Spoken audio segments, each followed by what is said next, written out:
खेती विरोधी भारतीय जनता पार्टी की ताकतें आखिर में हार ही गई। आज मोदी जी के अहंकार की हार का दिन है। आज किसान विरोधी भाजपाई और उनके पूंजीपति मित्रों की ताकत की हार का दिन है। आज खेत खलिहान पूंजीपतियों को बेचने के षड्यंत्र की हार का दिन है। और साथियों, आज किसान, मजदूर, मंडी मजदूर और दुकानदार की जीत का दिन है। आज उन 700 से अधिक किसानों की शहादत की जीत का दिन है जिन्होंने दिल्ली की सीमाओं के संयुक्त मोर्चा की। यह जीत है समूचे विपक्ष की, जिन्होंने राहुल गांधी जी के नेतृत्व में किसान संसद में पहुंचकर यह संदेश दिया था कि पूरे देश का विपक्ष बगैर किसी पक्षपात के एक चट्टान की तरह किसान और खेत मजदूर के साथ खड़ा है। साथियों, आज जश्न मनाने का दिन नहीं, आज मोदी जी द्वारा माफी मांगने का दिन है। आज मोदी सरकार ने और प्रधानमंत्री नरेंद्र मोदी जी ने अपना अपराध स्वीकार किया है जो उन्होंने इस देश के किसान, खेत मजदूर और खलिहान के खिलाफ किया है, और अब सजा जनता तय करेगी। किसानों की आजीविका पर तलवार लटकाकर रखी गई। सरकार द्वारा कहा गया कि पूंजीपतियों को पूजने वाली सरकार खेती विरोधी 3 काले कानूनों से किसान की आजीविका की हत्या करेगी। और आज आखिर में 1 साल के 12 महीने के किसान के संघर्ष के बाद भारतीय जनता पार्टी और एक अहंकारी प्रधानमंत्री माननीय नरेंद्र मोदी जी को किसान और मजदूर की ड्योढ़ी पर झुकना पड़ा। मगर देश भूलेगा नहीं मोदी जी कि आपने एक घृणित पाप जो किया था, अब उसे वापस लेने का निर्णय किया है, और वो भी किसान को रौंदने, उसे नश्तर चुभाने और बर्बर यातनाएं देने के बाद। अब जनता समझ गई है कि भाजपा की हार के आगे ही हिंदुस्तानियों की जीत है। अब जनता समझ गई है कि भाजपा की हार के आगे ही जनहित की जीत है। अब जनता समझ गई है कि भाजपा की हार के आगे ही किसान और मजदूर की जीत है। अब जनता समझ गई है कि भाजपा की हार के आगे ही देश की जीत है। 26 नवंबर 2020 से, जब से देश के 62 करोड़ किसानों ने 3 खेती विरोधी काले कानूनों के खिलाफ याचना लगाई थी, तब से मोदी सरकार यातनाएं दे रही है। बर्बर लाठी चार्ज किए गए, दिल्ली के चारों तरफ के राष्ट्रीय राजमार्ग खुदवा दिए गए, राष्ट्रीय राजमार्गों पर नश्तर और भाले लगवा दिए गए, किसानों के सर फोड़ने के आदेश दिए गए, उन्हें आतंकी कहा गया, किसान को नक्सलवादी कहा गया, हमें किसान को गुंडा कहा गया, किसान को उग्रवादी कहा गया, किसान को आंदोलनजीवी कहा गया। और कुछ गोदी मीडिया के मित्र भी मोदी सरकार के इस प्रचार में शामिल हो गए। 700 से अधिक किसानों को आत्महत्या के लिए मजबूर किया गया, और लखीमपुर खीरी में तो देश के गृह राज्य मंत्री के बेटे और उनके सहयोगियों ने किसानों को अपनी जीपों के टायरों के नीचे रौंद दिया। पर मोदी सरकार ने आज अपना अपराध स्वीकार किया है। अब बारी है किसानों के साथ, मजदूरों के साथ, मेहनत कशों के साथ, इस देश का पेट पालने वाले लोगों के साथ मिलकर अपराध की सजा तय करने की, जो देश की जनता हर हाल में तय करेगी। जनता को अब एक अचूक अस्त्र मिल गया है सरकार को परास्त करने का। जितना श्रेय हमारे किसानों के आंदोलन को जाता है, हमारे किसान भाइयों को जाता है, वहां मोदी सरकार का 5 राज्यों में पंजाब से उत्तर प्रदेश तक हारने के डर को भी जाता है। अब जनता समझ गई है, इसीलिए मैंने कहा कि भाजपा की हार के आगे ही देश की जीत है। पिछले 7 सालों से लगातार मोदी जी और उनके मित्रों ने किसानों का दमन किया। सरकार में आते ही प्रधानमंत्री मोदी जी ने किसान को दिए जाने वाला बोनस बंद कर दिया। प्रांतों को कहा, अगर बोनस दोगे तो न्यूनतम समर्थन मूल्य पर खरीद नहीं होगी। मैं फिर याद कराऊं, पिछले 7 सालों में किसानों के जो उचित मुआवजा अधिकार कानून जो कांग्रेस लाई थी, उसे खत्म करने का षड्यंत्र किया गया। जब उन अध्यादेशों के खिलाफ समूचे विपक्ष राहुल गांधी जी के नेतृत्व में रामलीला ग्राउंड से खेत खलिहान तक लड़ा, तो वो अध्यादेश वापस लेना पड़ा। सुप्रीम कोर्ट में शपथ पत्र दिया कि लागत पर 50% मुनाफा देने का वादा करके सत्ता में आए मोदी जी ने कहा कि लागत पर 50% मुनाफा कभी दिया नहीं जा सकता। प्रधानमंत्री फसल बीमा योजना को प्राइवेट बीमा कंपनी मुनाफा योजना बनाया और 27,000 करोड़ का मुनाफा चंद मुट्ठी भर बीमा कंपनियों को कमवाया। कृषि की लागत 25,000 रुपया हेक्टेयर बढ़ा दी। खेती पर टैक्स लगाकर, खाद पर टैक्स लगाकर, कीटनाशक दवाई पर टैक्स लगाकर, ट्रैक्टर पर टैक्स लगाकर, खेती के उपकरणों पर टैक्स लगाकर और डीजल पर 3 रुपया 56 पैसे से टैक्स 28 रुपया प्रति लीटर बढ़ाकर, और आय दुगनी करने का वादे की बजाय किसान की आय 27 रुपया प्रतिदिन रह गई। काले कानून जो मोदी जी की देन थी और उनके षड्यंत्रकारी पूंजीपति मित्रों की, वो तो आज हार गए।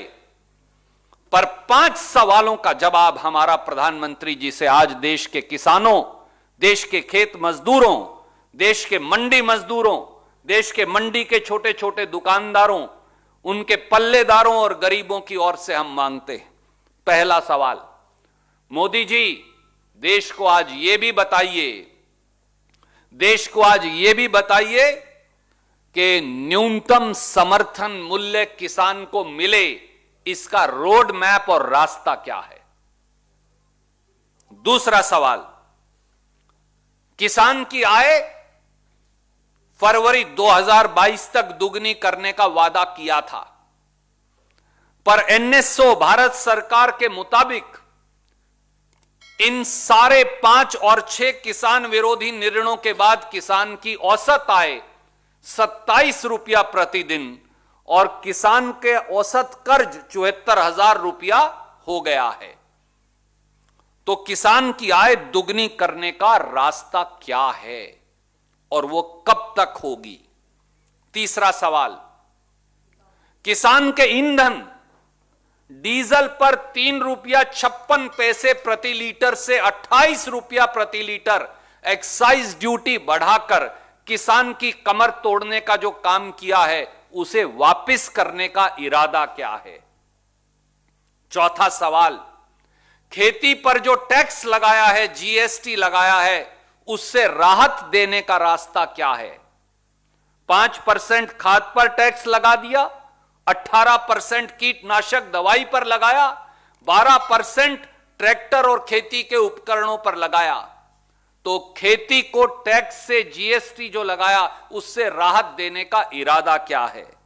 और पांचवा, सुप्रीम कोर्ट और संसद में कहते हैं किसान की कर्ज मुक्ति का पैसा नहीं, पर आपकी एनएसओ कहती है कि देश का हर किसान 74,000 रुपया कर्ज के औसत कर्ज के नीचे दबा है। तो किसान की कर्ज मुक्ति की मंशा क्या है। इन 5 सवालों का जवाब भी आपसे इस देश के 62 करोड़ अन्नदाता मजदूर, किसान और छोटे छोटे मंडी में काम करने वाले मंडी मजदूर और मंडी के आड़ती दुकानदार मांगते हैं। लगे हाथ इसका जवाब भी प्रधानमंत्री देश को दें, क्योंकि अपराध तय होना है। 700 किसानों के दोषी प्रधानमंत्री नरेंद्र मोदी हैं। आगे आइए मोदी जी, माफी मांगिए देश के किसान से, जिसे आपने पौने 12 महीने तक दिल्ली के सीमाओं पर आपने उन्हें दर दर की ठोकरें खाने को लाखों की संख्या में बिठा रखा था। माफी मांगिए उस अन्नदाता से मोदी जी, जहां उन 700 से अधिक किसान परिवारों से जिन्होंने आपकी हठ धर्मिता के चलते, आपके राजहट के चलते, जिन्होंने अपनी जान की कुर्बानी दिल्ली की सीमाओं पर दे दी। माफी मांगिए मोदी जी लखीमपुर खेड़ी उत्तर प्रदेश के उन किसानों से जिनको आपके गृह राज्य मंत्री के बेटे ने टायरों के, जीप के टायरों के नीचे कुचल डाला। माफी मांगिए मोदी जी उस षड्यंत्र के लिए जो मुट्ठी भर पंज पूंजीपतियों को खेती को बेचने का मोदी जी और भाजपा ने किया था। और माफी मांगिए मोदी जी देश के उस 62 करोड़ अन्नदाता से जिसकी प्रताड़ना आपने की, जिसकी यातना आपने की, जिसे आपने नक्सलवादी और उग्रवादी बताया, जिस किसान और जवान को, जवान जिसका बेटा है और किसान खुद है, जिसको आपने यातनाएं दी और जिसके रास्ते में नश्तर बिछवाए और जिसे खुद के देश की राजधानी में आने पर प्रतिबंध लगाया। आज प्रधानमंत्री जी आपका माफी मांगने का दिन भी है। उम्मीद है कि आज आप इन 5 सवालों का जवाब भी देंगे, आज माफी भी मांगेंगे, क्योंकि जनता अब जान गई है कि भाजपा की हार के आगे ही देश की जीत है। कोई सवाल आप पूछना चाहें तो स्वागत है। Yes please. I will ma'am, just I will take few question, after this question I will.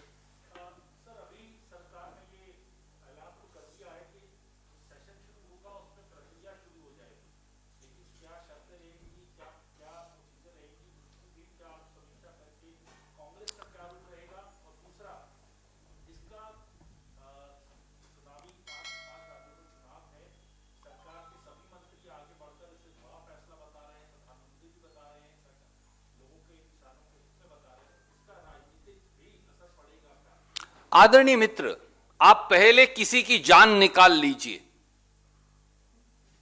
और जब उसके आखिरी सांस आ रहा हो तो फिर उसे कहिए अच्छा अब मैं तुम्हें जीवन दान देता हूं, और फिर कहें कि हमने तो नया जीवन निर्माण कर दिया। ये इसी प्रकार से इस देश के अन्नदाता को यातना किसने दी? इस देश के अन्नदाता को 62 करोड़ किसानों और मजदूरों को 1 साल से आंदोलन की राह पर खड़ा किसने कर रखा है? मोदी जी ने। इस देश का गरीब किसान और मजदूर तिल तिल कर क्यों मर रहा है? मोदी जी के इन काले कानूनों के अहंकार के चलते। हमारे लाखों किसान दिल्ली की सीमाओं पर पौने 12 महीने से आंधी में, धूप में, सर्दी में, जाड़े में क्यों बैठे हैं? मोदी जी के राजहट के चलते। 700 से अधिक किसान अगर मर गए, कुर्बान हो गए, तो उनकी मौत के लिए कौन जिम्मेवार है? प्रधानमंत्री नरेंद्र मोदी जिम्मेवार हैं। देश के खेत और खलिहान को मुट्ठी भर पूंजीपतियों को बेचने का षड्यंत्र किसने किया था? प्रधानमंत्री मोदी जी और भाजपा ने किया था। शर्म आनी चाहिए उन सारे मंत्रियों को जो आज श्रेय ले रहे हैं। आज उन्हें अपराध बोध होना चाहिए। आज देश के प्रधानमंत्री नरेंद्र मोदी जी ने सार्वजनिक तौर से अपना अपराध स्वीकारा है और देश ने यह जाना है कि भाजपा की हार के आगे ही देश की जीत है। मोदी जी का अहंकार हारा तो किसान जीता।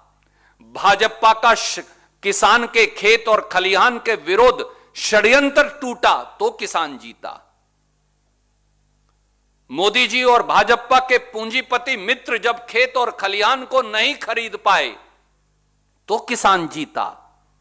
जब अहिंसा और अनुशासन और संगठन किसान का जीता तो किसान जीता, जब गांधीवादी आंदोलन जीता तो किसान जीता। वो लोग जो किसान को आतंकी, उग्रवादी, अलगाववादी, गुंडे, मवाली, बदमाश, आंदोलनजीवी कहते थे समेत प्रधानमंत्री जी के, आज जब उनको अपने शब्द वापस लेने पड़े तो किसान जीता। तो ये श्रेय लेने का दिन नहीं, आज उन्होंने अपराध स्वीकार किया है और अब उस अपराध की सजा देश की जनता उनको देगी। Yes sir.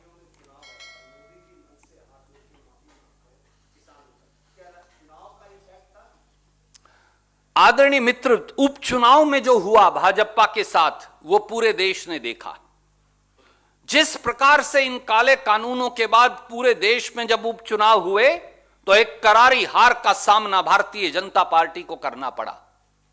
जिस प्रकार से भाजपा के नेताओं को उत्तर प्रदेश हो, पंजाब हो और बाकी हमारे 3 राज्य और हो, वहां हार का मुंह साफ दिख रहा है, तो उन्हें लगा, घबराहट हुई, किसान के ड्योढ़ी पर झुकने को। उन्हें प्रजातंत्र में वोट सबसे बड़ी चीज है और उस वोट की ताकत ने भारतीय जनता पार्टी और मोदी जी को यह एहसास करवा दिया कि या तो अब भी अपने षड्यंत्र को वापस ले लीजिए, वरना जनता आपको बाहर का रास्ता दिखाएगी। और उस भय और डर से उन्हें अपने कदम आखिर में 1 साल के राजहट के बाद वापस लेने पड़े। इसीलिए मैंने कहा कि भाजपा की हार के आगे ही किसान और देश की जीत है। सर, क्या है कि राकेश टिकैत ने कहा है कि इंतजार करेंगे संसद सत्र का जब कानूनों को वापस लिया जाए, लेकिन एमएसपी को लेकर उन्होंने एक विकल्प खुला रखा है। कांग्रेस पार्टी का क्या रुख होगा? क्या आप लोग भी कानूनी गारंटी मांगेंगे एमएसपी पर, क्योंकि उनकी तरफ से अब तक साफ नहीं किया गया है राकेश टिकैत की तरफ? आदरणीय साथी, मैं ये पूछता हूं मोदी जी से आज इस मंच से और देश के किसान की ओर से, और खुद एक किसान हूं इस नाते, मोदी जी, अगर सीबीआई और ईडी के डायरेक्टर का टेन्योर ऑर्डिनेंस से अध्यादेश से आ सकता है, तो 3 काले कानून अध्यादेश से क्यों खत्म नहीं किए जा सकते? उसके लिए संसद के सत्र की इंतजार करने की जरूरत क्या है? क्या भारतीय जनता पार्टी इसमें भी गोलमाल करने वाली है? अगर आप सीबीआई और ईडी के डायरेक्टर क्या समय बढ़ाने के लिए 14 दिन इंतजार नहीं कर सकते? आप अध्यादेश ले आए। आप अगर किसान का उचित मुआवजा कानून खत्म करना हो तो संसद के सत्र का इंतजार नहीं कर सकते, अध्यादेश ले आते हैं। अगर किसान की खेती पर जीएसटी लगाना हो तो अध्यादेश से ले आते हैं। तो फिर इन काले कानूनों को अध्यादेश से क्यों खत्म नहीं किया जा सकता? सरकार चाहे तो आज अभी मंत्रिमंडल की बैठक बुलाए और खत्म कर दे। यह खेल क्या है मोदी जी? आपकी दाल काली नहीं होती, आपकी पूरी की पूरी आपकी दाल में काला नहीं होता, आपकी पूरी दाल लगातार काली होती है। और इसलिए एक बार फिर किसान का संशय सही है, मजदूर का, मंडी के आड़ती का, छोटे छोटे मंडी मजदूर का संशय सही है कि कहीं इसमें तो एक और षड्यंत्र नहीं। समय बताएगा। पर हम भारतीय राष्ट्रीय कांग्रेस और एक किसान के नाते आज मैं ये पूछता हूं, ईडी और सीबीआई के डायरेक्टर इस देश के 62 करोड़ किसानों से बड़े हैं क्या? उनके लिए अध्यादेश आ सकता है तो 3 काले कानून खत्म करने के लिए अध्यादेश क्यों नहीं आ सकता? और 5 सवाल हमने मोदी जी से किए हैं। उन 5 सवालों का जवाब भी दें, जिसमें पहला सवाल यही है, किसान को एमएसपी देने का रोड मैप और रास्ता क्या है? किसान की आय दुगनी होनी थी, अब 27 रुपया प्रतिदिन औसत आय हो गई। किसान की आय दुगनी होने का रास्ता क्या है? किसान के डीजल पर 3 रुपया 56 पैसे लीटर से एक्साइज ड्यूटी बढ़ाकर जो 28 रुपया लीटर की है, उसे वापस लेने का समय सीमा क्या है? किसान की खेती पर जो जीएसटी टैक्स मोदी जी ने लगाया है, खाद पर, बीज पर, कीटनाशक दवाई पर, ट्रैक्टर पर, उसे वापस लेने की समय सीमा क्या है? और किसान की कर्ज मुक्ति की मंशा क्या है? इनका हाथों हाथ जवाब भी दे दें। Any other questions?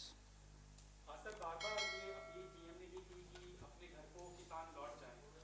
क्या आपको लगता है कि अभी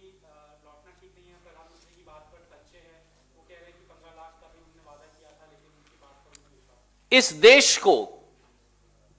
देश को अब माननीय नरेंद्र मोदी जी की वचन और बात पर विश्वास नहीं रहा। उन्होंने कहा था अच्छे दिन आएंगे। लोग पिछले दिनों को लौटाने के लिए हाहाकार कर रहे हैं।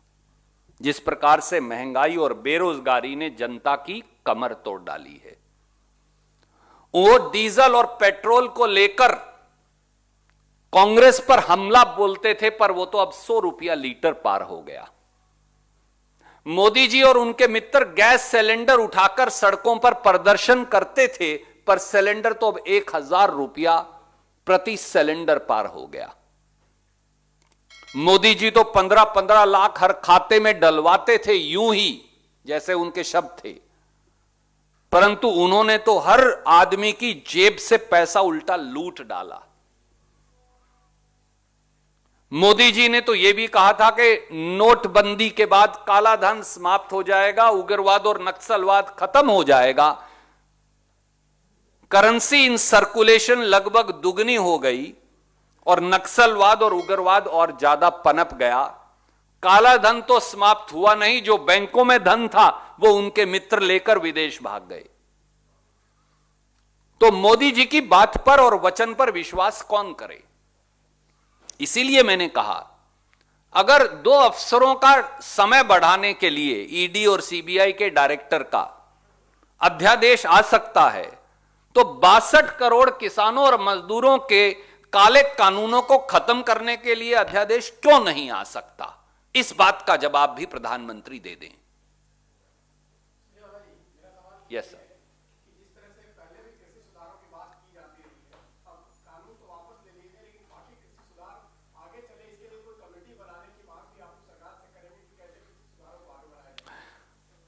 देखिए, कृषि, पहले तो यह जान लीजिए कि कृषि एक प्रांतीय सब्जेक्ट है, केंद्र का विषय नहीं। जबरन केंद्र के अधिकारों का हनन करके, संसद को पंगु बनाकर, संसद में कानून जो पारित नहीं हुआ, हमारे सांसद मित्रों को, उनमें से एक तो यहां बैठे हैं, उनको जबरन उठाकर बाहर फेंक कर, कांग्रेस के हमारे साथियों को, विपक्ष के हमारे मित्रों को संसद से बाहर निकालकर बहुमत ना होते हुए भी गैर कानूनी तरीके से मोदी जी ने कानून पारित करवाया था। जब तक सब प्रांतों की राय ना हो, कृषि में सुधार होना चाहिए, यह सच है, पर उस सुधार की शुरुआत मोदी जी को अपने अंदर झांक कर करनी पड़ेगी। पहला सुधार, मोदी जी आपने 25,000 रुपया प्रति हेक्टेयर खेती की कीमत बढ़ा दी, उसे कम करिए। दूसरा सुधार, डीजल पर 3 रुपया 56 पैसे लीटर कांग्रेस के समय में टैक्स था, अब मोदी जी 28 रुपया लीटर टैक्स लेते हैं, उसमें सुधार करिए। प्रधानमंत्री फसल बीमा योजना किसान की बजाय प्राइवेट बीमा कंपनी मुनाफा योजना बन गई और उन्होंने 28,000 करोड़ रुपया किसान की बजाय खुद ने कमा लिया, उसमें सुधार करिए। किसान आज कर्ज के नीचे दबा है। सोनिया गांधी जी ने, डॉक्टर मनमोहन सिंह जी ने, कांग्रेस की सरकार ने 72,000 करोड़ रुपए का कर्ज माफ किया था।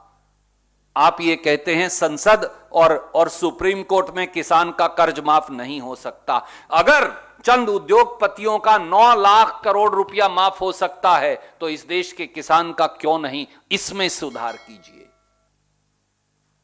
इसमें सुधार कीजिए कि किसान की आय दुगनी कब और कैसे होगी और उसे एमएसपी कैसे मिलेगा। आज गुरुपूरब का पवित्र दिन है, आज गुरु नानक जी का दिन है। आज तो कम से कम सच बोलिए, नहीं तो आपको ईश्वर भी कभी माफ नहीं करेगा।